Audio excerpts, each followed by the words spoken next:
Bonjour à toutes, bonjour à tous. Nous nous retrouvons aujourd'hui pour le 11e épisode de l'arrêt du jour, toujours dans une semaine consacrée à la liberté de conscience. Et aujourd'hui, nous allons revenir sur la question, sur l'étude d'une décision du Conseil constitutionnel. C'est la première décision du Conseil constitutionnel que nous allons étudier ensemble. Une décision de 1977, liberté d'enseignement. Alors, cette décision est importante car c'est la première fois que le Conseil constitutionnel va explicitement donner un caractère juridique, un fondement à la liberté de conscience. Ce fondement, c'est celui d'un principe fondamentaux reconnu par les lois de la République, les fameux PFRLR, ou la seule abréviation au monde qui vous incite à prononcer le nom en entier. Ce qui est quand même fabuleux. Voilà, alors,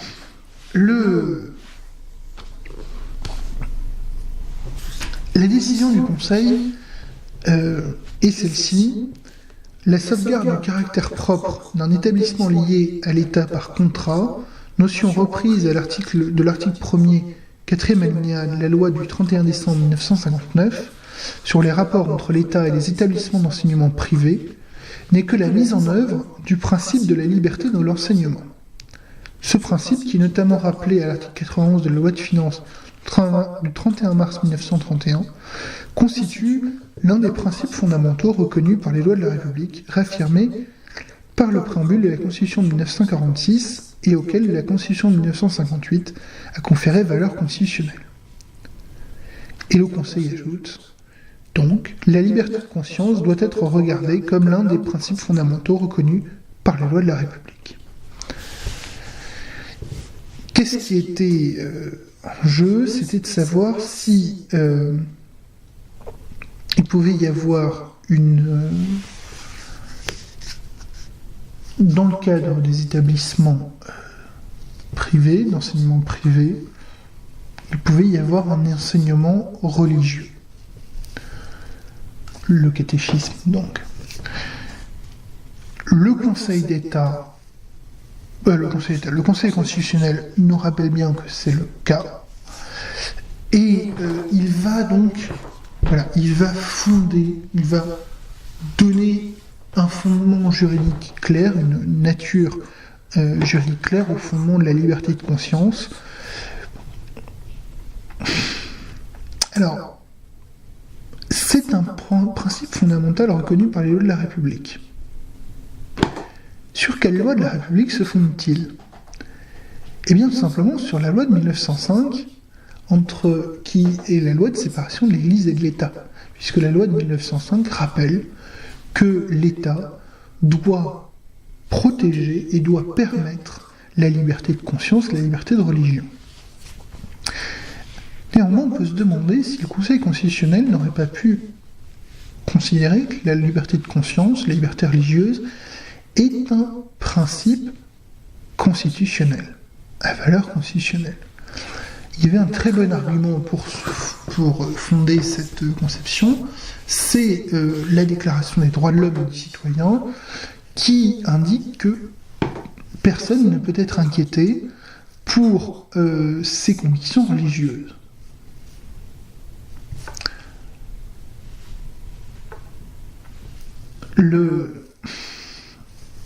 La raison pour laquelle le Conseil n'a pas retenu ce fondement, cette qualification, je pense que le Conseil voulait faire un distinguo entre la liberté de conscience et la liberté religieuse. Je ne suis pas persuadé que c'était très clair et très lisible. Et je ne serais pas étonné outre mesure que si la question revenait devant le Conseil constitutionnel aujourd'hui ne modifierait pas la qualification juridique de la loi de la liberté de conscience. Et la question, c'est que je ne vois pas tout à fait dans quel cadre la question pourrait revenir, puisque, in fine, alors, sauf à ce qu'il y ait une QPC qui se pose, ou que, dans le cadre d'un contrôle a priori, le Conseil se saisisse de la question directement, ça me semble hasardeux. Enfin, ces conjectures me semblent hasardeuses. Voilà. Retenez, et c'est le plus simple, que la liberté de conscience est un principe fondamental reconnu par les lois de la République et qu'il découle de la loi de 1905. Je vais me permettre une petite incise sur les principes fondamentaux reconnus par les lois de la République. Ce sont les principes qui sont reconnus, qui découlent de lois, donc qui ont été reconnus pendant la période républicaine. Ce qui fait que la liberté syndicale peut être un principe fondamental reconnu par les lois de la République, puisque c'est une loi de 1984. Mais le droit de grève ne pourra jamais être un principe fondamental reconnu par les lois de la République, et c'est pour ça que le droit de grève est un droit constitutionnel, puisque on le fait découler de la loi du préambule de la Constitution de 1946, qui le prévoit explicitement, alors qu'on aurait très bien pu le faire découler comme un principe fondamental, alors qu'on aurait très bien pu essayer de le faire découler de la loi de 1964, de 1864 qui reconnaît le droit de grève, en se disant que ça peut être un principe fondamental reconnu par les lois, sauf que ce ne sont pas des lois républicaines. La loi de 1864 a été prise sous le Second Empire et n'est donc pas une loi républicaine. C'est simplement... je vous invite... Alors, il y a quand même peu de chances qu'on vous pose la question, mais si on vous demande si on vous demande quels sont les critères pour qu'une loi soit... Enfin, qu'un principe soit un principe fondamental reconnu par la loi de la République, il faut qu'il découle d'une loi qui a été prise pendant la période républicaine. Globalement, depuis 1870, hors Vichy. A priori, vous ne prenez pas de risques sur cette période-là. Avant 1871 plutôt, parce que 1870, la majorité, c'est quand même l'Empire. Avant 1870, c'est difficile. C'est difficile parce que la période révolutionnaire, les principes découlant de lois de période révolutionnaire, pour beaucoup, en fait, sont rattachés à la Déclaration des droits de l'homme, d'une manière ou d'une autre. Et donc, on ne prend pas la qualification de principe fondamental reconnu par les lois de la République.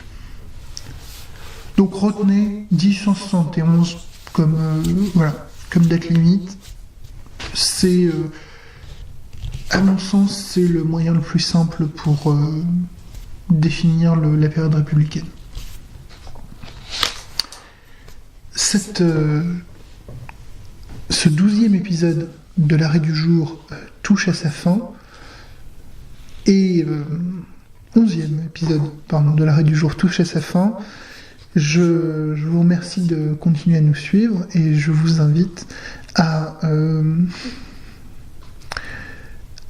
Je vous invite quand même à aller lire cette décision du Conseil constitutionnel de 1977, car nous la retrouverons bien entendu à d'autres moments, notamment pour parler de la liberté d'enseignement. Voilà, bonne journée à vous et bon courage.